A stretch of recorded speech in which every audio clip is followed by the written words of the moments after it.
Nag-farm. Uy, hindi. Magaganda na nga daw ngayon dyan sa ano. Alam mo bang malapit lang ako dyan, ate?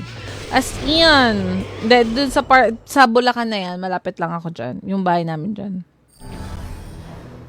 Grabe! Sobrang bilis na tuloy natin. Parang kanina level 43 lang tayo, tapos ngayon 46 na. So, malaking tulong talaga tong premium.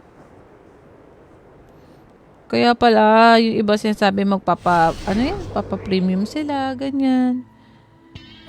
Naging premium. Kasi mabilis.